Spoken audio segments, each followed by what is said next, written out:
Hello, everyone. I'm Eric Fletcher. Welcome into another episode of Chasing Better Conversations, my podcast on the power of conversations to seed meaningful change and bring about lasting improvement. I am especially excited today because we are being joined by a pioneer of law firm sales and business development. In 2001, Steve Bell created one of the legal profession's first sales functions at the firm Womble, Carlisle, Sandridge & Rice, now Womble, Bond, Dickinson. And he has consulted with professional service firms all around the world about how to make law firm sales more professional and effective. Prior to innovating in the legal vertical, Steve helped found sales forces at Price Waterhouse and Grant Thornton, where he was an equity partner. Steve is a certified Gallup Strengths Coach, which means that he focuses on leveraging the strengths of his clients as distinct from trying to fix weaknesses. He has helped law firm sales programs survive and thrive in the face of unforeseen global events, including the 1987's Black Monday, 9/11, the dot-com bubble burst, the Great Recession, and of course, the global pandemic. He helped establish the BD functions at the global law firm network Lex Mundi, and he maintains an extensive global network of law firm leaders, marketers, thought leaders, and commentators. Today, Steve is a principal with Law Vision Group, which strategically assists law firm leaders in maintaining and growing market position and market share. Recently, Steve co-authored a book, Sam Legal, Turning Key Clients into Strategic Accounts. Steve, good morning. Welcome. Good morning, Eric. It's been a while since we've chatted, so I look forward to this conversation. Well, I wanted to have you on the podcast for a couple of reasons. One, it's just a good excuse for us to visit, and two, I learn every time I visit with you, and I know that will be the case for the folks that tune in. A lot of folks are going to know you at a professional level. Let's back away for a second and grab a personal glimpse if we can. And I tend to rely on three touchstones for a lightning round of personal insight. First one is on your personal playlist. What are two or three pieces of music that we're going to find on your playlist that kind of anchor your enjoyment of music? That's easy. During the pandemic, I reintroduced myself to serious classical music again. My favorite symphony is Beethoven's Symphony No. 7, and I've been so lucky to hear it live in person twice this year so far, so that's great. Oh, wow. And also, we just celebrated Rachmaninoff's 150th birthday, so all during the month of April, I heard many pieces of Rachmaninoff music, but his piano concertos 1, 2, and 3 are delicious. So I listen to those all the time. Sweet. There are certainly worse things to listen to. Do you venture away from classical at all? I guess I'm single-minded, Eric. So no, I don't venture very far from classical music because as soon as I hit the country music station, I immediately hit, let's get back to WETA Classical here in Washington, D.C. Okay. From music to literature, a book or two, if you'd like to, that you, without hesitation, recommend to anyone. I hope that I don't screw this up too bad, but, the autobiography of Ulysses S. Grant, I think the author was Ulysses S. Grant. That's just a great book. It's a compelling piece of literature in an area that I study a lot. And another book that I just finished. There's a reason in my life that I'm studying it, but it's by Michael Watkins, and the name of the book is The First 90 Days. So I belong to a not-for-profit organization where the leadership is changing, and they recommended that we get in touch with how to implement the first 90 days of a new leader. So those are two that are on the top of my tongue right now. Outstanding. And I suspect I know part of the answer to this one, at least in terms of how you elect to spend your leisure time, if you get one or two choices, where do you go for leisure? Since I left day-to-day law firm life, I have more hours on my hands, and I walk a total of 6 to 7 miles a day because I have a young dog that wants to walk a lot, so I go with her on the walk. So that's at least 2.5 hours a day right there. Wow. And I've gotten into riding the stationary bike. So I ride that stationary bike 45 minutes to an hour per day because I'm in training for the Tour de France. I always watch Tour de France on television in late June, July. And I watch the race as I sit on my own stationary bike pedaling along, just a pale imitation of these great athletes who do the Tour de France. That is a ton of what I do. I have a new grandson and I have another grandchild on the way. That takes up a delightful amount of time. And the days fly by. I also do client work. I'm not saying I don't do that, but Sure. outside of the client work, those are the things that take all my time. And it's been wonderful, really. Thank goodness I did not have to work during the pandemic. I didn't have to go to an office. I don't have to sit in front of a Zoom meeting all day long. So I have that kind of freedom with the work that I do now, and allows me to get outside a lot, walk around, exercise, enjoy music, and life is good. Let's talk a little bit about the professional arena. You clearly have a background in the professional services area. Are there one or two conversations as you think back on you were just getting started or in the earliest days of your professional life, one or two conversations that really influenced you that have stuck with you all these years? Good question. There are many conversations that I can recall that influenced my direction. A lot of times I found myself pursuing one avenue, and I reached a decision point. Is this right for me? If so, how do I succeed at it? If not, what do I do now? So I went to individuals, and these were not fearless conversations with people who had my future in their hands. They were fearful conversations, but they were also brave conversations because I wanted to find out where I stood. So about 5 times in my life, I went to the top person in the organizations that I went to figure out where I stood, what the possibilities for my future were. And I got their feedback, and many times it was not the feedback that I dreamed that I would get, but in every instance, it set me on a new course, and everything that I learned from each segment of my career got deployed when I went into professional services sales. That's one. And another great conversation that influenced me a lot was with a gentleman in Washington, D.C. named Jim Clifton.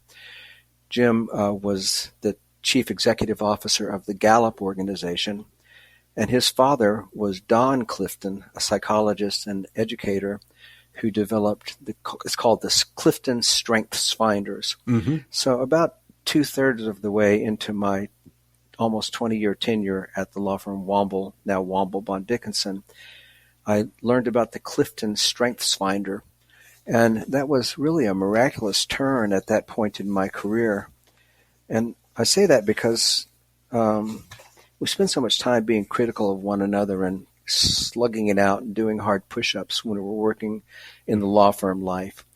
But Don Clifton, as he thought about identifying the attributes of character that all of us have, he identified 34 of them. And he knew that some handful of those strengths and attributes that every person has were their go-to strengths, where they feel powerful and can get a lot done, and it's easy and it's entertaining and joyful when you're deploying those strengths. And so his postulate was, what would happen if we studied what was right with people versus what's wrong with people? And that's such a positive, aspirational way to look at life. So I adopted strengths as a way to understand myself and to understand other people, and to figure that almost any of us can get a job done. The way that we get a job done is by deploying the strengths that are natural to us. It just makes getting jobs done a lot more fun and enjoyable and productive and a happier life. So those are some conversations that I had. We could probably wrap right there. That was worth the price of admission. That I really love that. Focus on the strengths. your incredibly positive answer, it provides a not so natural segue to this next question, Steve. As we think about current situation, the current, especially professional service environment, are there one or two conversations that leaders of professional service firms are not having today that would be beneficial to have? And let's stay away from economic uncertainty and things related to that, because we'll get to that in a minute. What conversations are missing in many leadership boardrooms right now, in your view? Some conversations that are missing is not just exclusive to professional services firms or law firms. It really applies everywhere. And for any leader, I think that most people need to know that somebody is watching, somebody's paying attention to them and cares about them. And so what I find is leaders in all disciplines, including and maybe especially at law firms, is a leader needs to find out what's going on. Just have a conversation with a person and say, what's going on here? What's the situation? What are you doing? What are you up to? How's it going? And then finding out or ascertaining once the situation is determined, is that what you expected? Is that where you expected to be? Are you getting the results that you were hoping for? And if not, what were the results you're hoping for? And finally, the third and critical one, most important, and I don't hear it very much at all, is, well, how can I help? How can I help you obtain your objectives? So I think around law firms, you've probably seen it too a lot, is that in my discipline, which is sales, it's really important to keep track of what's going on. You know, here's your next step in the sales process. Did you complete it? What happened? And what's next? And if leaders are not asking the questions of the people who have those kinds of step-by-step sales responsibilities, then they tend not to get done. However, if the people understand that the top leader is watching, paying attention, and cares that the steps are unfolding as they're supposed to, then people do the work. So it's just like somebody needs to care about what's going on with the people in their organization, pay attention to it, and make sure that they're deploying all the resources and information and help that they can to get the job done. And that does sort of perfectly lead into, given the current realities, which include at least a measure of uncertainty. There, you can go back and forth on whether people think we're still staring into the teeth of a recession or not. Knowing someone cares, that conversation, just having a conversation, is a great place to begin. What else? What would you layer on to that, given the uncertainties of our day? Headlines. There have been plenty of headlines recently about how firms are responding. Some of it very predictable. Some of it maybe a little creative to the potential of severe uncertainties later in the year. I don't blame people who are starting in law firms and have started at law firms within the past 10 years or so for being a little uneasy with the external world that we're in. It's kind of crazy and shaky. But as I look back on my own career, I've seen multiple meltdowns. There was a day that the stock market crashed by 500 points, and that represented 20% of the Dow Jones Industrial Average that day. That was remarkable.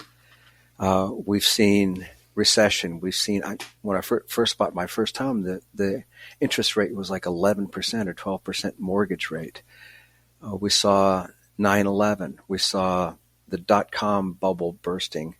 We saw the global financial meltdown in 2008, 2009. And people who have been working for 14 or 15 years at law firms have never seen that stuff happen. But I can assure you that the world and law firms, professional services firms, all accommodated what were really scary times, moved forward, battened down the hatches, pulled together, and got the job done. So, yeah, it's scary. And the news seems to be bad all the time. But I've observed at least 4 or 5 times really worse situations than we're in right now. And we all got through it together just by hanging together and bucking one another up. Do you think the way we dealt with 2008, the way that firms have dealt with crises before that. Do those methodologies hold? Do we go back to the drawing board or back to the conference room table and say, what do we do in 2008? Is that the right conversation, do you think? That is a great question, Eric, whether the conversation of 2008 applies to where we are right now. I don't know the answer to that question. All I would say is that firms turn to their leaders, and the leaders need to look like they're calm, whether they're calm or not. They need to have a plan, whether they're certain that plan will work or not. It's at times like these that great leadership is at the highest premium possible. And I know we're going to get through this. I mean, we've come through the global pandemic. Sure. And so times are a little bit shaky right now, but I thought the whole world was going to fall apart when the pandemic first started. And in fact, it was one of the most revenue positive, profit positive episodes in the history of law firms. So we just don't know what the future is going to hold. But when we're dealing with professional services firms and law firms, we're talking about some of the most brilliant, talented people who have a sense of responsibility and achievement that's off the charts. So I don't know how we're going to get through this, but I'm totally confident that we will. Little bit of a turn, but not too dramatic a turn, Steve. We probably wouldn't be doing justice if we didn't at least raise the subject of artificial intelligence and the seemingly just almost overnight prevalence of AI in so many of the conversations that are being had in the marketplace at large, but certainly having some impact inside law firms. What are your thoughts on what should that conversation look like? Yeah, the chat GPT type artificial intelligence sure did get unleashed on us really quickly. Yeah. And I didn't expect it or anticipate it. But just by context, I'm reading a biography of Alan Turing. He's known as one of the fathers of computing, and certainly in terms of artificial intelligence. And he was doing this work in the late 1940s and 1950s.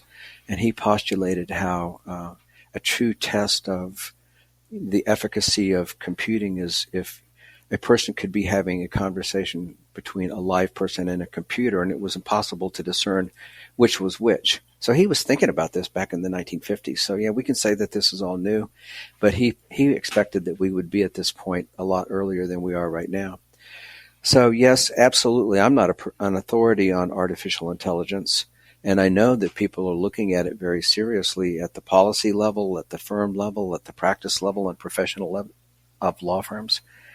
But let me say this about artificial intelligence is that it has been deployed in our day-to-day life for a long, long time. And I think you only have to look to a place like Amazon, which is the premier selling platform, right? It totally uses artificial intelligence and has for a long time. It knows what we bought. It knows what to offer us. It makes commerce instant with one click of the button. It knows what other people who bought what we just bought are going to buy. So there's that. In customer service, artificial intelligence has always been at play. All of these surveys, how did we do?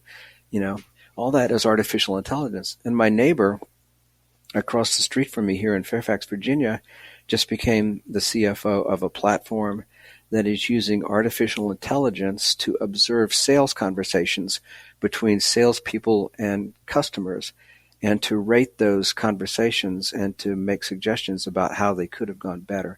So, yeah, even though the most visible stuff is the chat GPT kind of artificial intelligence application, it's been in our lives in a serious, serious way for quite a while.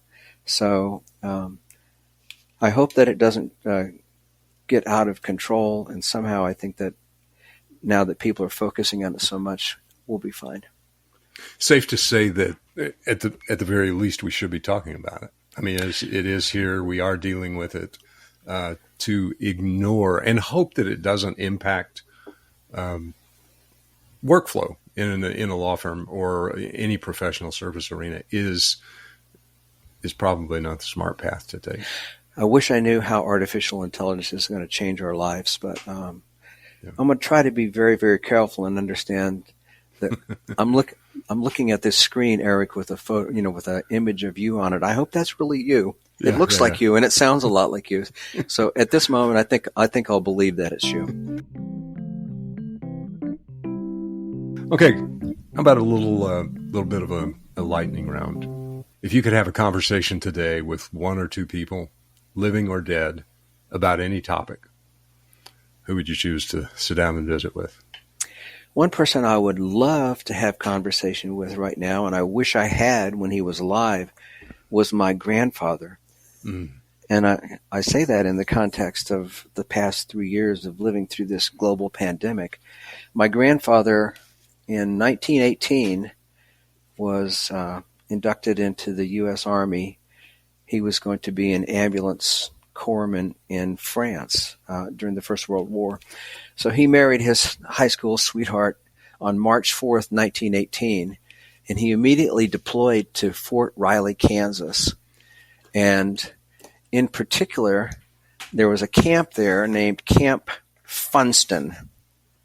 And that is where, on the 11th of March, 1918, the first Spanish flu incident in the world, I believe, happened at Camp Funston, Fort Riley, Kansas, at exactly the time that my grandfather was entering the service and training in the medical corps there.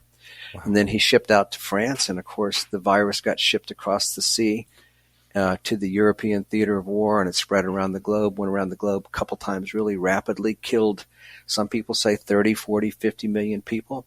Mm-hmm. So my grandfather was involved in the very early stages of the Spanish flu. And he never talked about it. Would have loved, he was in the medical corps. He would have known about it. And I just would have loved, in addition just to knowing what was going on in World War I in France, what was that like? He didn't talk about it, and I was not smart enough to stop the conversation and find out. But boy, I would love to find out more about his experience with Spanish flu, because he was riding right alongside of it as he went to France in World War I. That's the one I'd really like to have. If I could do a do-over, that's the one I'd do.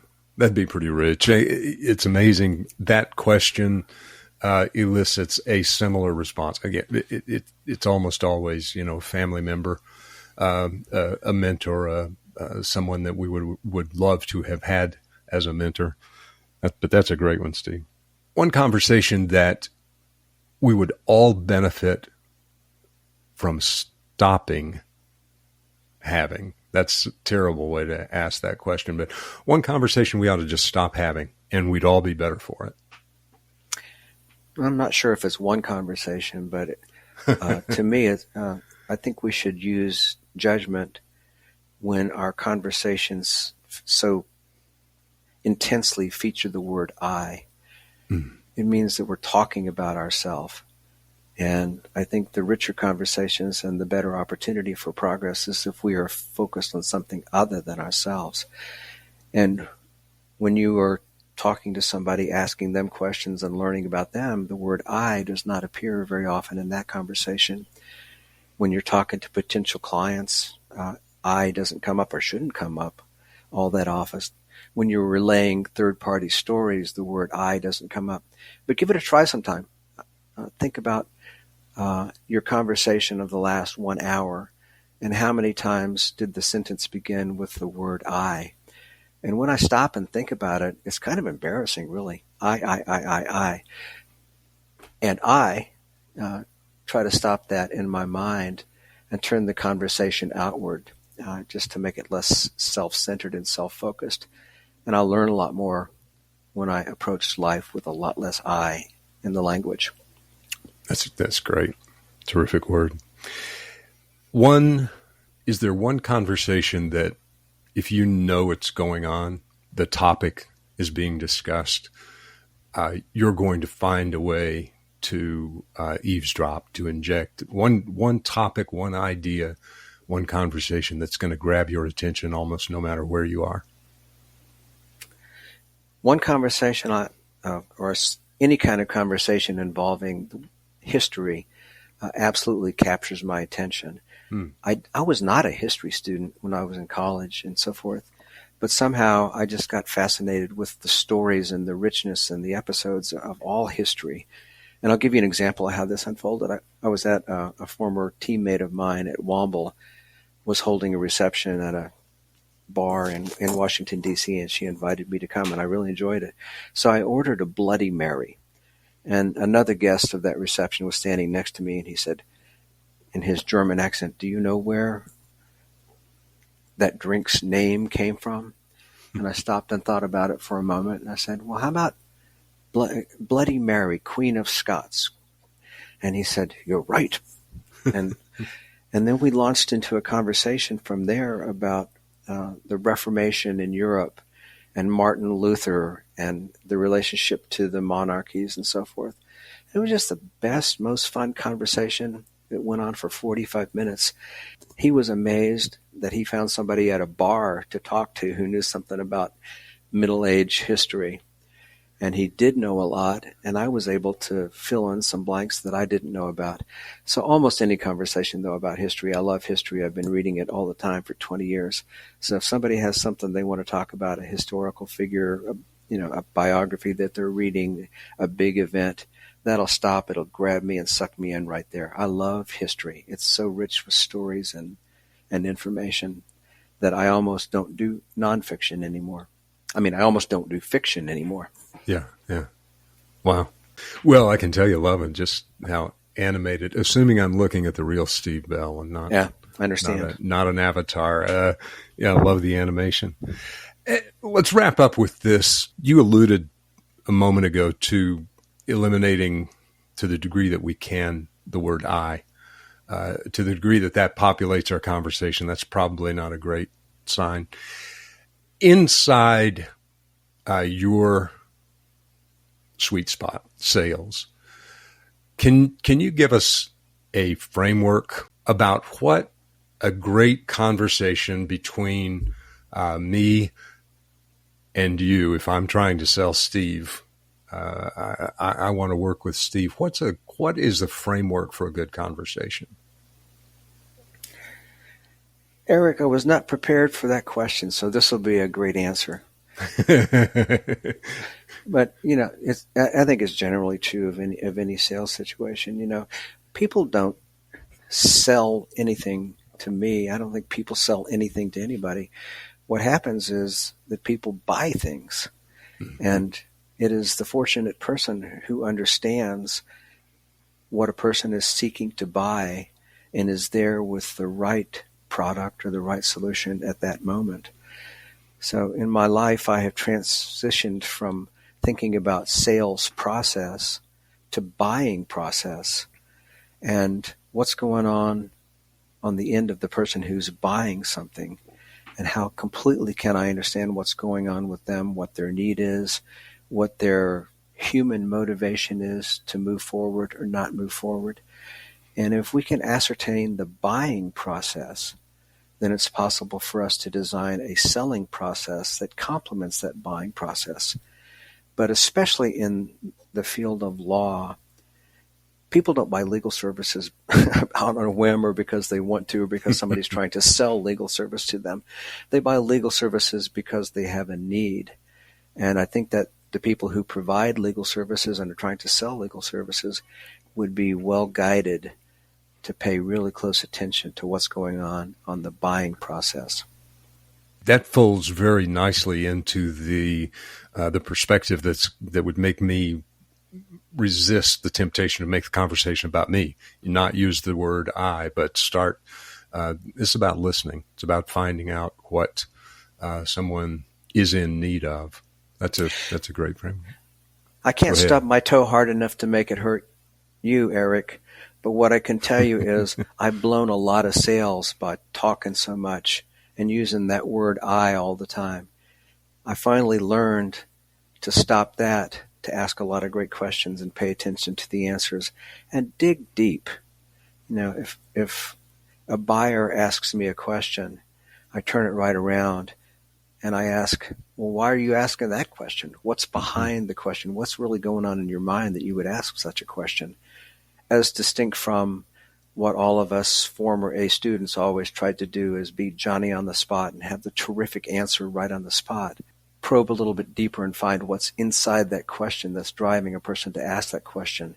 And it's a golden key to getting the business. Yeah, that's great. Terrific. Anything that I know you thought about the conversation a little bit before we hopped on, anything that we didn't touch on that you feel ought to be shared at this point? I would say this, in the particular discipline that I spent so many years at, which is sales at law firms, so many people feel that they don't have the attributes to actually be successful at sales. I don't know of anybody at a law firm who can't be great at sales. I know a lot of people at law firms who can't be gregarious, who can't make cold calls, who can't hand slap and hail fellow well met. Very few people can do that. But I think almost anybody at a law firm who's a professional can get it done under the right circumstances. So there is hope for all of us.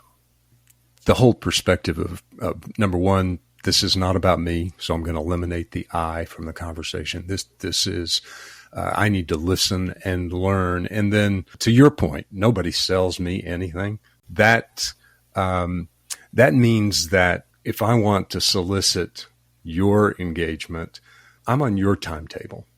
You're not on my timetable. And so my biggest job is keep the conversation going, not try to wrap it up today. Well, I think that's right. So there is one characteristic of lawyers that I have observed in the years that I spent at a law firm is sometimes they're willing to introduce themselves to a new person, go have a meeting or two or three. And too many lawyers stop at the third intersection or the fourth. And research from Pricewaterhouse and elsewhere says that it may need 16 touches to get through. I think it might be a lot more than that, this is why I suggest that select very carefully the targets that you're going to pursue, because it may take a lot of effort and a lot of touches over a long period of time until they are ready to buy something from you. But don't give up, because they're also judging you on your client service. And if they learn from you that you give up after 3 times, then you may not be the best fit for them. Maybe they're looking for somebody who's going to be in there for 25 or 15 or 75 attempts to succeed.